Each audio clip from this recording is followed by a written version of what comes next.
Hello everyone. Reproduction in animal chapter में हमने अभी तक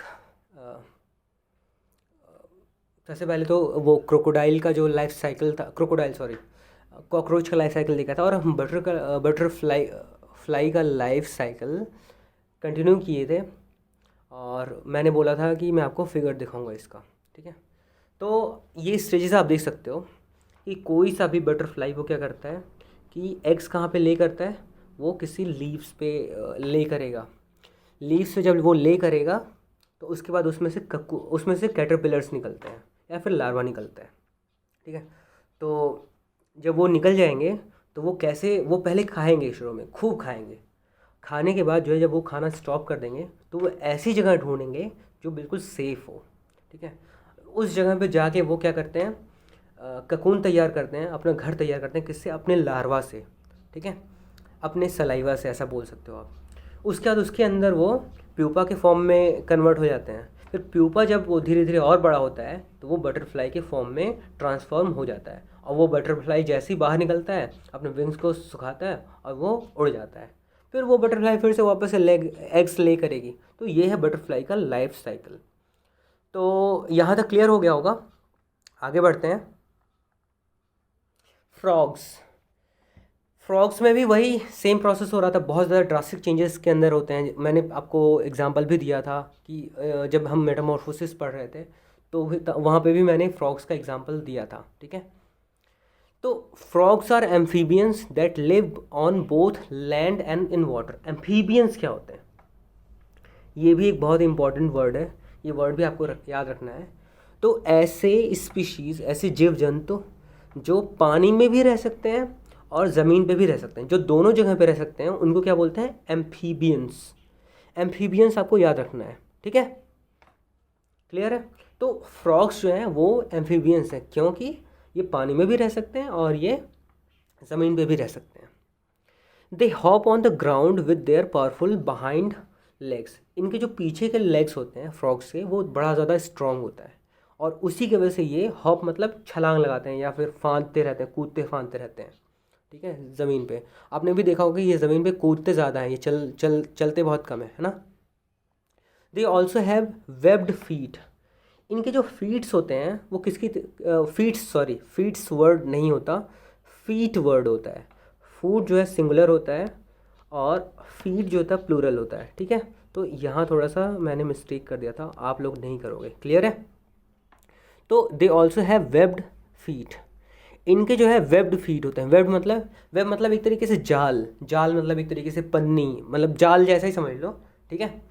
तो वेब्ड फीट के बारे में बोल रहा है। A webbed foot has skin between the toes with which helps them to push water like a paddle. Paddle मतलब क्या होता है? वो जो साइकिल में, जब आप साइकिल चलाते हो तो साइकिल में पैडल लगा होता है ना, तो साइकिल के पैडल पे आप पुश करते हो जिसकी वजह से आप जो है आगे जाते हो, आपका साइकिल आगे जाता है। वैसे इनका जो फीट होते हैं, मतलब इनके जो ऐसे ऐसे कई सारी उंगलियां मान लो होती होंगी, उन उंगलियों के बीच में क्या होता है? ऐसे पन्नी लगी होती है। उन पन्नी की वजह से ही सारी की सारी उंगलियां जुड़ी हुई होती हैं, ठीक है। तो उसी को बोलते हैं वेब्ड फीट, क्लियर है। तो क्या करते हैं कि इसी वेब्ड फीट की वजह से ये पानी में आराम से तैर पाते हैं या पानी में आराम से चल पाते हैं, ठीक है। क्योंकि पानी को वो पुश करते हैं, जैसे हम पैडल को पुश करते हैं तो हम आगे बढ़ते हैं, साइकिल के पैडल को पुश करते हैं तो आगे बढ़ते हैं, वैसे ये पानी में जो है अपने पैर को पीछे की तरफ पानी को धक्का देते हैं और ये आगे बढ़ते हैं, क्लियर है। आगे life cycle of A frog. Life cycle of A frog भी बिल्कुल इन्हीं के जैसा होता है, मेटामॉर्फोसिस ही बोलेंगे क्योंकि इसमें भी बहुत सारे ड्रास्टिक चेंजेस होते हैं, ठीक है। वैसे पहला पॉइंट तो ये है, the mother frog lays hundreds of eggs in water. एक जो मदर फ्रॉग होगी, जो एक फीमेल फ्रॉग होगी, वो क्या करेगी? ढेर सारे एग्स ले करेगी पानी में। देखो अब इसमें देखो, फ्रॉग्स जो होते हैं, फ्रॉग्स के बच्चे हैं, ये कभी भी जो फ्रॉग्स होते हैं वो कभी भी पानी में ही एग्स ले करते हैं, वो कभी भी ज़मीन पे एग ले नहीं करेंगे, क्लियर है। अगला पॉइंट है the eggs hatch into tadpoles. तो जो एग्स होते हैं, एग्स जब फोड़ के जो चीज़ें बाहर निकलती हैं, जो जो जीव बाहर निकलते हैं, उनको क्या बोलते हैं? टैडपोल्स। तो टैडपोल भी आपको याद रखना है। टैडपोल क्या होते हैं? जैसे ही एग में से बाहर निकल रहा है, फ्रॉग का एग जो बाहर निकल रहा है, फ्रॉग का एग जब फूट रहा है तो जो स्पीशीज़ बाहर निकल रहा है उसको टैडपोल्स बोलते हैं। A tadpole is very different from an adult frog. Tadpole जो होता है वो एडल्ट फ्रॉग जो होता है उसके उसके जैसा बिल्कुल भी नहीं दिखता। आप देख के पहचान ही नहीं पाओगे ये टैडपोल ही है, और ये बड़ा होकर जो है फ्रॉग भी बन सकता है, ठीक है। It has a tail but no legs. तो जो टैडपोल होता है इसके टेल, इसकी पूँछें तो होती हैं, पूँछ होती है, एक सिंगल पूँछ होता है, लेकिन इसके लेग्स नहीं होते। It feeds on pond weeds and breathe through its feathery gills which are on each side of its head. अब क्या है कि ये अपना भोजन कहाँ से लेता है, तो जो तालाब होगा या पानी, जहाँ जिस पानी में उनको जो है जिस पानी में वो पैदा हुए हैं उस पानी में जो भी घास फूस होगा, पानी के अंदर के जो घास फूस होते हैं, जो जंगली पेड़ पौधे होते हैं, उसी को खा खा के जो है अपना ये जीवन यापन करते हैं। और ये सांस कैसे लेते हैं, इनके फेदरी गिल्स होते हैं। फेदर मतलब क्या होते हैं, पंख। इनके जो गिल्स होते हैं वो पंख जैसे थोड़े से शेप के होते हैं, और वो किधर होते हैं, हेड्स। इनका जो हेड होता है उसके दोनों साइड में एक एक होता है गिल, मतलब एक पेयर होता है गिल्स का। क्लियर है। गिल्स मतलब गलफड़े होते हैं जो मछलियों के भी होते हैं, ठीक है। After a few weeks legs of the tadpole grow, it starts losing its tail. तो सबसे पहले तो इनके टेल ही था, इनके पैर नहीं थे। अब कुछ हफ्तों के बाद क्या होता है कि इनके पैर ग्रो होने लगते हैं, पैर इनके बाहर निकलने लगते हैं, और धीरे धीरे जैसे जैसे पैर बाहर निकल रहे हैं वैसे वैसे इनका जो पूँछ था वो धीरे धीरे गायब होने लगता है।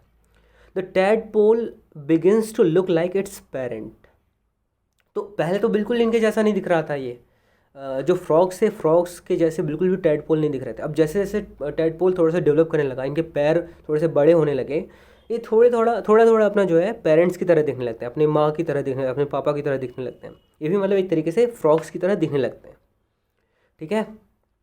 When fully grown, it comes out of the pond and it starts living on damp land. Damp मतलब जो बहुत ज़्यादा गीला लैंड हो, जहाँ पे नमी बहुत ज़्यादा हो, इस लैंड को क्या बोलते हैं, damp land. Eating insects, beetles and worms. तो ये क्या, अब पहले तो शुरू में तो ये जब टैडपोल्स थे तो ये सिर्फ और सिर्फ वीड्स खा रहे थे, और अब जब थोड़े से बड़े हो जाएंगे तो ये ज़मीन पे आ जाएंगे, ठीक है।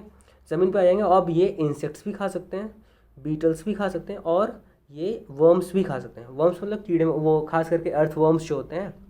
अर्थ वर्म्स क्या होते हैं, केचुए, ठीक है। ये सारी चीज़ें अब ये खा सकते हैं। तो कुल मिला के ये मीट भी एक तरीके से खा रहे हैं, फ्लैश भी खा रहे हैं, कीड़े मकोड़े भी खा रहे हैं, और पेड़ पौधे भी खा रहे थे एक टाइम पे, ठीक है। Like an adult frog it breathes through the lungs on the land and through the moist skin in water. अब देखो इनकी बड़ी खास बात होती है, ये दो तरीके से सांस ले पाते हैं। एक तो ये इनके लंग्स होते हैं, जैसे हम इंसानों के भी लंग्स होते हैं ना, फेफड़े, तो वैसे ही मेढक के भी फेफड़े होते हैं। तो जब जो ये लैंड पे होते हैं तो ये लंग्स का यूज़ करते हैं सांस लेने के लिए, और जैसे ही वो पानी में उतरते हैं तो इनका स्किन जो है सांस लेता है। इनका स्किन जो है पानी में जो ऑक्सीजन घुला हुआ होगा उस ऑक्सीजन को अपने स्किन के थ्रू अंदर लेते हैं सांस के फॉर्म में, ठीक है। क्लियर हो गया होगा यहाँ तक। आगे देख लो इनका लाइफ साइकिल क्या है। सबसे पहले देखो टैडपोल्स हैं, इनकी पूँछें हैं, ठीक है, इनकी पूँछ बाहर निकली हुई है। अब धीरे धीरे क्या होता है कि इनके जो है लेग्स डेवलप होने लग रहे हैं और इनकी पूँछें धीरे धीरे छोटी हो रही है, ठीक है। अब जो है, अब देखो लेग्स बहुत ज़्यादा डेवलप होने लगे और पूँछें और ज़्यादा छोटी हो गई, तो इस स्टेज को बोल रहे हैं फ्रॉगलेट। तो टैडपोल फ्रॉगलेट के फॉर्म में ट्रांसफॉर्म हो गया। क्लियर है। उसके बाद जब ये धीरे धीरे पूँछें बिल्कुल गायब हो जाती हैं और इनके जो लेग्स हैं बिल्कुल फुल्ली ग्रो हो जाते हैं, तो अब ये एडल्ट फ्रॉग हो गया। एडल्ट फ्रॉग फिर से एग्स ले करेगा पानी के अंदर, ठीक है। तो ये साइकिल जो है चलता रहता है। अब आप देख सकते हो कि एग्स कैसे दिख रहे हैं और फ्रॉग कैसे दिख रहा है, इसमें कोई रिजेम्बलेंस ही नहीं है, बिल्कुल एक जैसे दिख ही नहीं रहे। यहाँ तक ये जो टैडपोल है, टैडपोल भी बिल्कुल फ्रॉग जैसा नहीं दिख रहा है।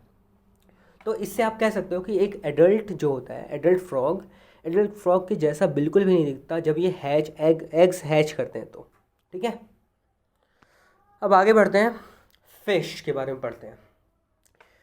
फ़िश तो बहुत सारे लोगों को टेस्टी लगता है, बहुत सारे लोगों को अजीब सा लगता है, लेकिन फ़िश बहुत ही इंटरेस्टिंग स्पीशीज़ है, ठीक है, जानवर है। तो कह रहा है कि fish are aquatic animals that live in ponds, rivers, lakes, seas and oceans. तो जितने भी वाटर बॉडीज़ हैं हमारे अर्थ पे, कोई सा भी वाटर बॉडी होगा वहाँ पे फ़िश प्रेजेंट होगा ही होगा, ठीक है। पॉन्ड्स में कई सारे लोग तो जो है फ़िश जो है वो करते हैं, फ़िश वगैरह उसमें अलग से डालते हैं ताकि फ़िश ग्रो करेंगे, तो फ़िश को जो है वो या तो बेचेंगे या फिर वो खुद खाने के लिए वो करेंगे, ठीक है। तो फ़िश कहाँ कहाँ पे होते हैं? पॉन्ड्स में होते हैं, रिवर्स में होते हैं, लेक्स में होते हैं, सीज़ में होते हैं एंड ओशंस में होते हैं। दे ले hundreds of eggs eight one time. जो फ्रॉग्स थे वो भी बहुत सारे एग्स जो है एक बार में ले कर रहे थे, और फिश जो होती हैं ये भी एक बार में कई सैकड़ों जो है एग्स ले कर रहे हैं एक बार में। Some eggs are and baby fish are eaten by bigger fish. अब इतने सारे ये जो एग्स ले कर रहे हैं उसके पीछे रीज़न क्या है? सबसे पहली बात तो ये है कि इनका सर्वाइवल रेट बहुत कम होता है। अब अगर मान लो 1000 जो है अंडे इन्होंने ले किए, उनमें ज़्यादातर अंडे जो है बड़ी मछलियाँ खा लेती हैं, और वो अंडे थोड़ा सा ग्रो भी किए, थोड़ा छोटी छोटी मछलियों के फॉर्म में वो तैयार हुए, डेवलप हुए, तो उनको भी बड़ी मछलियाँ खा जाती हैं, तो इनका जो सर्वाइवल रेट होता है बहुत कम होता है। फिर आगे कह रहा है कि the fish that are left grow into adult fish. तो जो बचे खुचे फिश थे जिनको किसी बड़ी मछली ने नहीं खाया होगा, वो जो है एडल्ट फिश के फॉर्म में ट्रांसफॉर्म होते हैं, डेवलप होते हैं, ठीक है। अब फिश की खास बात क्या है? Fish breathe the oxygen dissolve in water, they breathe through gills. Gills मतलब गलफड़े होते हैं, हिंदी में बोलते हैं इनको, ठीक है। Gills take in oxygen and give out carbon dioxide. तो जैसे हम इंसान होते हैं, इंसान क्या करते हैं? इंसान जो है ऑक्सीजन अंदर लेता है और कार्बन डाइऑक्साइड बाहर निकालता है। बिल्कुल ऐसे ही फिश भी ऑक्सीजन अंदर लेता है और कार्बन डाइऑक्साइड बाहर छोड़ता है, और उसको जो है सांस लेने में कौन हेल्प करता है? गिल्स। हम इंसान तो नाक के थ्रू कर लेते हैं, लेकिन फ़िश के नाक नहीं होता, तो ये गिल्स का यूज़ करते हैं, ठीक है। तो आज के लिए यहीं पे रहने देते हैं, बाकी नेक्स्ट लेक्चर में हम कंटिन्यू करेंगे। Thank you.